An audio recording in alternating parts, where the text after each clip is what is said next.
आज एक बहुत ही इम्पोर्टेंट टॉपिक आप लोगों के लिए लेकर आया हूँ। बहुत ज़्यादा डिस्कस किया जाने वाला ये टॉपिक है कि पाकिस्तान के हालात क्या हैं और क्या होगा 2023 में। क्यों ट्रेडिंग नहीं हो रही, क्यों सेल परचेज़ नहीं हो रही, रियल एस्टेट सेक्टर का क्या बनेगा। और ये तमाम तर इन्वेस्टर्स जो कि पाकिस्तान का जो पहिया, न सिर्फ पाकिस्तान बल्कि इन्वेस्टर्स जो हैं वो ओवरऑल किसी भी कंट्री की इकोनॉमी को रन करने के लिए अपना एक मेजर रोल अदा करते हैं, तो वो लोग कहाँ गायब हो गए हैं। तो ये आज बहुत ही हॉट टॉपिक है जो कि हर बंदे की ज़ुबान पे है। और जब भी कोई कारोबार की बात करते हैं तो वो कहते हैं कि हालात ठीक नहीं है और वेट कर रहे हैं। अब किस चीज़ का वेट कर रहे हैं इसको भी थोड़ा डिस्कस करेंगे। प्लस ये कि जो इन्वेस्टर्स की टाइप क्या है, कौन कौन से इन्वेस्टर्स हैं, ये आज डिस्कस करने जा रहा हूँ।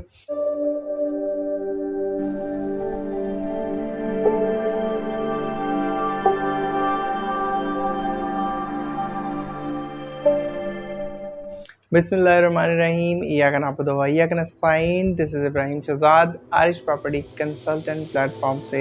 अभी तक आपने अगर आरिश प्रॉपर्टी कंसल्टेंट चैनल को सब्सक्राइब नहीं किया तो बराए मेहरबानी चैनल को सब्सक्राइब करें ताकि आने वाली इन्फॉर्मेटिव वीडियो आपको टाइमली मिलती रहे।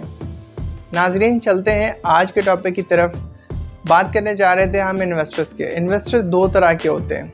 एक इन्वेस्टर वो है जो कि सिर्फ ट्रेडिंग करते हैं, वो चाहते हैं कि इधर से पैसा लगाया और साथ ही फिर फ़ौरन को रिटर्न मिल जाता है। मतलब कि शॉर्ट टर्म इन्वेस्टमेंट जो करते हैं वो ट्रेडर्स होते हैं। वो ट्रेडर्स वो डॉलर में भी ट्रेड कर सकते हैं, वो गोल्ड में भी करते हैं। प्लस वो ट्रेडर्स जो हैं वो रियल एस्टेट सेक्टर का भी एक बहुत बड़ा हिस्सा है।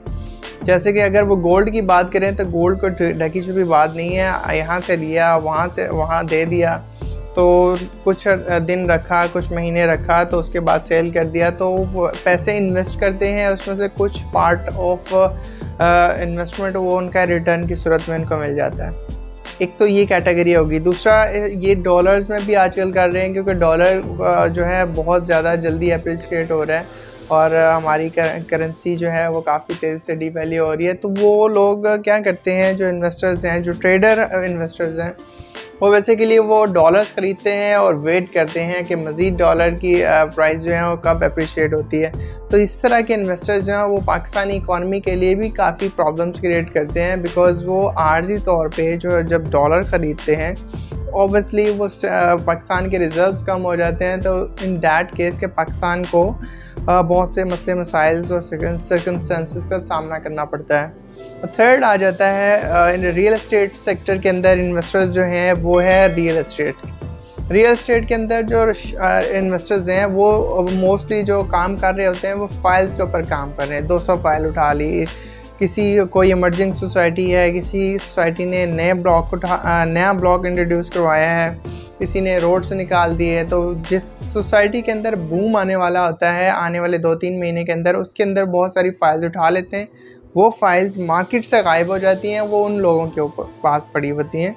तो जब मार्केट में लोग ख़रीदने आते हैं तो obviously there is no other place to buy, because वो इन्वेस्टर्स हैं, उन्होंने उस छोटी सी एक मार्केट का जो एक स्टैंडर्ड होता है उसके ऊपर उन्होंने अपना कब्ज़ा जमा लिया होता है। अब होता क्या है कि जब लोग आते हैं तो वो उसको, ये शॉर्ट टर्म पीरियड भी मेरे नज़दीक जो है वो एटलीस्ट 1 साल का होता है।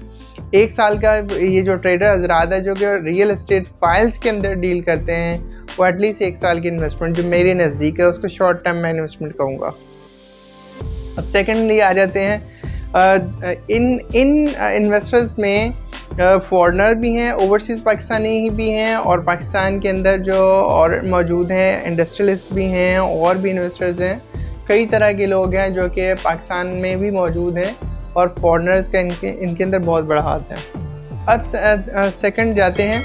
सेकंड टाइप ऑफ ट्रेडर्स ये है कि जो कि सेकंड टाइप ऑफ इन्वेस्टर वो हैं जो कि लॉन्ग टर्म इन्वेस्टमेंट करते हैं। जैसे कि वो चाहते हैं कि आज उन्होंने इन्वेस्ट किया और आने वाले 3 साल या 2 साल या 4 साल 5 साल तक का उनका टारगेट होता है। वो चाहते हैं कि 5 साल में उनको रिटर्न मिले और एक ही दफ़ा हैंडसम अमाउंट उनको मिले। तो ऐसे लोग जो हैं वो रियल एस्टेट का हिस्सा बनते हैं। एक प्रोजेक्ट प्री लॉन्च पे आता है तो उसको मार्केट से उठा लेते हैं, बड़े लेवल पे उसकी फाइल्स उठाते हैं, बड़े लेवल पे इन्वेस्टमेंट करते हैं, तो वो पूरी सोसाइटी को जब तक वो अपने पाँव पे खड़ी नहीं होती तब तक उसके ऊपर वो अपना ग्रिप रखते हैं। और उनका एक हैंडसम अमाउंट ऑफ मार्जिन होता है जो कि फ़ाइल्स के ऊपर बिकता है। उसके फाइल्स के अलावा फिर और भी बहुत सारी ट्रेडिंग होती है इनसाइड द कैमरा कह सकते हैं, उसके अंदर भी उनका बहुत बड़ा जो है वो मार्जिन होता है। तो वहाँ से वो बहुत ज़्यादा पैसा उठाते हैं। प्री लॉन्च, फिर लॉन्च होता है, फिर उसके ऊपर कोई डेवलपमेंट का फेस आता है, तो हर फेस के अंदर उनके लिए पैसे बनाने के बहुत से मौके होते हैं। तो ये हो गया सेकंड टाइप ऑफ इन्वेस्टर। अब चलते हैं कि आजकल 2023 के अंदर इन्वेस्टर्स के लिए क्या हालात है, क्या वाक़यात हैं, क्या सोच रखते हैं, वो फ्यूचर में क्या करने का प्लान रखते हैं। जो पाकिस्तानी इन्वेस्टर्स हैं, पाकिस्तानी इन्वेस्टर्स करंट सिचुएशन को देखते हुए वो चाहते हैं कि थोड़ा सा वेट कर लें। 2023 के अंदर जो कि पीटीआई के ऊपर एक क्रैकडाउन आया, तो उसके लिए वो काफ़ी ज़्यादा डर गए थे, परेशान हो गए थे, और वो चाहते थे कि पकड़ धकड़ का जो मामला है ये सुलझ जाए और ये सॉर्ट आउट हो जाए, गवर्नमेंट की स्टेबिलिटी आ जाए। तो इसलिए वो थोड़ा वेट कर रहे हैं। वो बहुत ऐसा नहीं है कि वो बहुत ज़्यादा मार्केट से आउट होंगे। इन्वेस्टर्स हैं, वो उन्होंने इन्वेस्ट करना है, बट वो they are waiting for some better opportunities, waiting for the political stabilities. बस इसी चीज़ का वो इंतज़ार कर रहे हैं। और कुछ इन्वेस्टर्स हैं जो कि फॉरेनर है, जो कि बैरून मुल्क पाकिस्तानी, जो कि पाकिस्तान का बहुत बड़ा सरमाया है, वो बाहर से फॉरेन रिजर्व्स पाकिस्तान में भेजते हैं, जिसकी वजह से पाकिस्तान की इकॉनमी में बहुत बड़ा एक किरदार अदा होता है उनकी तरफ से। और पाकिस्तान के स्टेट बैंक के रिज़र्व बढ़ते हैं और पाकिस्तान बाहर से इंपोर्ट कर सकता है, तो जिसका गंदम भी आती है, और भी बहुत सारी प्रोडक्ट्स है, लाइक ऑयल हो गया, कुकिंग ऑयल हो गया, और मज़ीद मशीनरी, और ये जो कार और के स्पेयर पार्ट्स होते हैं, ये सारे बहुत सारी इंपॉर्टेंट चीज़ें हैं जो कि बैरून ममालिक से रॉ मटेरियल की सूरत में भी, कुछ फिनिश्ड गुड्स की सूरत में भी इंपोर्ट की जाती हैं। तो ये जो फॉरेन रिजर्व्स पाकिस्तान में आते हैं, तो स्टेट बैंक ऑफ पाकिस्तान की जो कि वो एक गुडविल बनती है, जिसकी वजह से मार्केट में सर्वाइवल अच्छा होता है, पाकिस्तान की रेपुटेशन बनती है, उसकी वजह से ट्रेड में इजाफा होता है।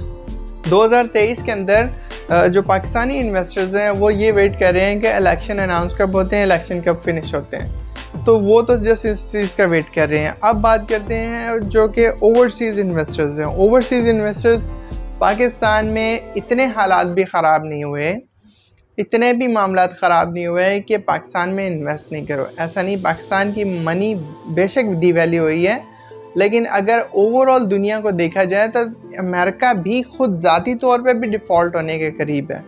आप देखते हैं कि वो सुपर पावर है, बट वो पाकिस्तान से मोर देन 30 टाइम्स ज़्यादा उसके ऊपर कर्जा चाहते हैं, और वो फंसा हुआ है, वो खुद डिफ़ॉल्ट होने के करीब है। अगर अमेरिका डिफ़ॉल्ट हुआ, जैसे पहले भी इनके ऊपर इकनॉमिक क्राइसिस आए थे 2008-9 के अंदर, तो अगर अमेरिका डिफ़ॉल्ट होता है तो पूरी दुनिया उससे अफेक्ट होगी। अभी तो सिर्फ पाकिस्तान अपनी पॉलिटिकली इंस्टेबिलिटी की वजह से पीछे जा रहा है।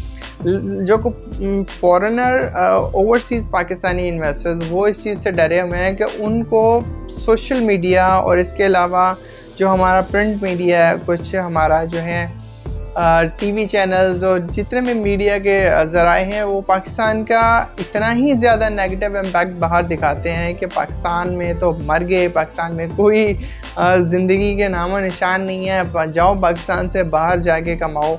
तो ऐसा भी हरगिज़ नहीं है। पाकिस्तान में जो इन्वेस्टर्स हैं रियल एस्टेट सेक्टर के अंदर, ये सही बाइंग का टाइम है। पाकिस्तान कभी डिफ़ॉल्ट नहीं हो सकता, बिकॉज़ पाकिस्तान की जो जोग्राफी हैसियत है वो बड़ी अहमियत का हामिल है।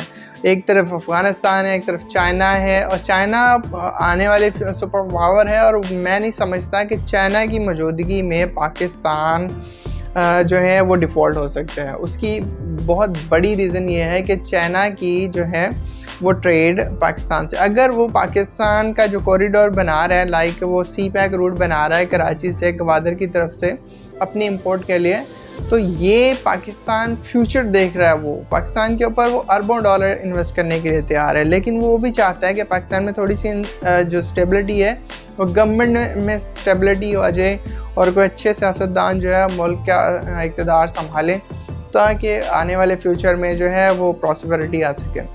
बस इस चीज़ का चाइना इंतज़ार कर रहा है। बाकी पाकिस्तान कभी डिफ़ॉल्ट नहीं होगा, ना हो सकता है।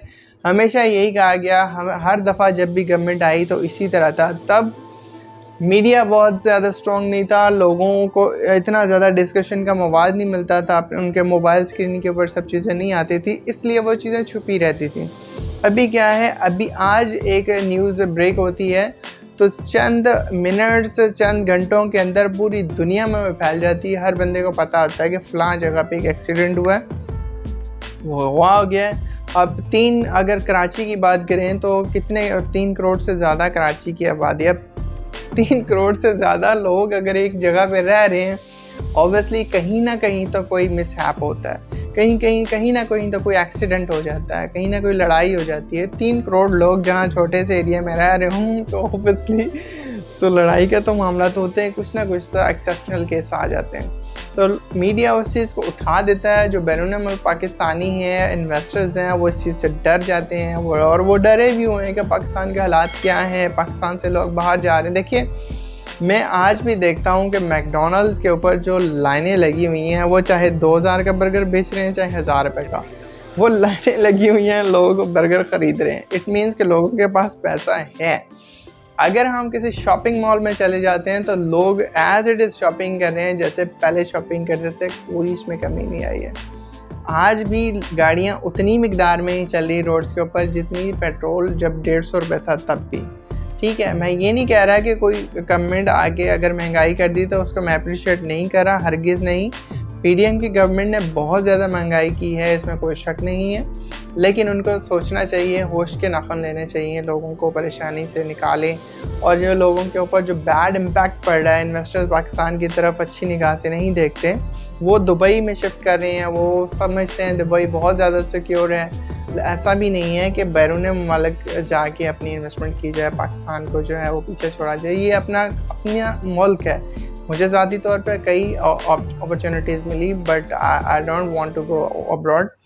मुझे अपने मुल्क से मोहब्बत है। मैं यहाँ पे जिस हालात में भी हूँ, अल्हम्दुलिल्लाह, अल्लाह का शुक्र है, मैं खुश हूँ, अपने लोगों में हूँ। तो कहने का मकसद ये है, हमें अपने मुल्क के अपने लोगों पे एतमाद रखना चाहिए, बट कोशिश करनी चाहिए कि जो भी मामला चल रहे हैं, इन मामलात को सुलझाया जाए और जल्द अज जल्द इकोनॉमिक स्टेबिलिटी लाई जाए। यही प्रॉस्पेरिटी और इसके अलावा जो इंसाफ का निज़ाम उसको बेहतर किया जाए।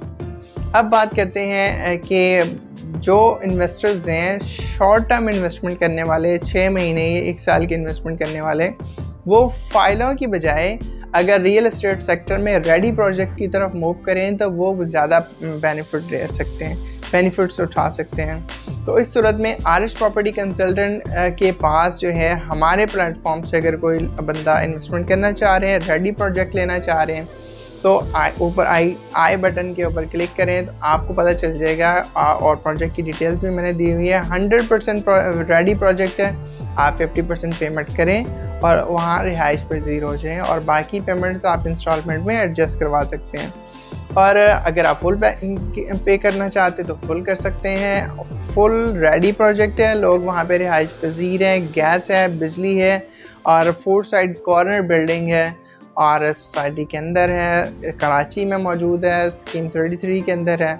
स्क्रीन पर दिए गए नंबर पे रब्ता करें, मुझे व्हाट्सएप करें, कॉल करें, आपको उस प्रोजेक्ट के हवाले से तमाम तरह इन्फॉर्मेशन प्रोवाइड कर दूंगा। आरिश प्रॉपर्टी चैनल के ऊपर जो है, जो भी ट्रस्ट करते हुए हमारे साथ कांटेक्ट करते हैं और यहाँ हमारे प्लेटफॉर्म से अगर वो इन्वेस्टमेंट करते हैं तो हम उनका जो है एक बैकग्राउंड रखते हैं, उनकी सक्सेस स्टोरीज़ हम आप लोगों के साथ शेयर करेंगे कि इन साहब ने हमारे साथ इन्वेस्टमेंट की है और आने वाले 1 साल के बाद उनको कितना बेनिफिट हुआ है। ये रेडी प्रोजेक्ट के हवाले से बात कर रहा हूँ कि अगर आप हमारे पास लेते हैं, लाइक अगर आप अपार्टमेंट लेते हैं, कोई शॉप लेते हैं, या किसी कैटेगरी के भी रेडी प्रोडक्ट लेते हैं, तो उसके ऊपर आने वाले 1 साल के बाद कितना रिटर्न। फॉर एग्ज़ाम्पल अगर मैं अपार्टमेंट की बात करूं, हमारे पास अपार्टमेंट रेडी अपार्टमेंट है, आप उनको ख़रीदें, साथ उसको रेंट आउट करें।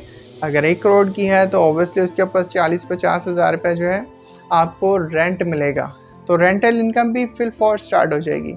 तो इसके साथ साथ जो रेडी प्रोजेक्ट्स होते हैं उनके ऊपर एप्रिसिएशन भी होती है ऑब्वियसली, तो टू वे इनकम होगी। एक तो इसकी कैपिटल अमाउंट बढ़ेगी, सेकेंडली जो है उसके ऊपर इन रेंटल इनकम की सूरत में आपको इनकम आएगी, तो ये बहुत बड़ा बेनिफिट होगा। तो हम अपने क्लाइंट्स का जो है वो डाटा शेयर करेंगे कि उनके साथ पिछले 1 साल का जितना भी हमारा पास सक्सेस स्टोरीज़ या फिर क्लाइंट्स का बैकग्राउंड है वो हम आप लोगों के साथ शेयर करेंगे। आप हमसे कंसल्ट कर सकते हैं, मैं अवेलेबल हूँ हर टाइम। आप हमारे ऑफिस से शिफ्ट आएँ, या आप ओवरसीज़ हैं तो आप ओवरसीज़ भी ऑनलाइन भी बुकिंग करवा सकते हैं, और आप लोगों को साइट विज़िट जो है वर्चुअल विज़िट भी करवा देंगे, कोई प्रॉब्लम की बात नहीं है। तो आप हमारे ऊपर ट्रस्ट करें, इंशाअल्लाह अल अज़ीज़ आपको बेहतरीन से बेहतरीन बेनिफिट्स मिलेंगे। अगर अभी तक आपने आरिश प्रॉपर्टी चैनल को सब्सक्राइब नहीं किया है तो बराए मेहरबानी आरिश प्रॉपर्टी चैनल को सब्सक्राइब करें और बेल आइकन को प्रेस कर लें, ताकि आने वाली इन्फॉर्मेटिव वीडियो आपको टाइमली मिलती रहें। और इसी तरह देखते रहिए, मुस्कुराते रहिए, अपने प्यारों का ख्याल रखिएगा। मुझे इजाज़त दीजिएगा, अल्लाह हाफ़िज़।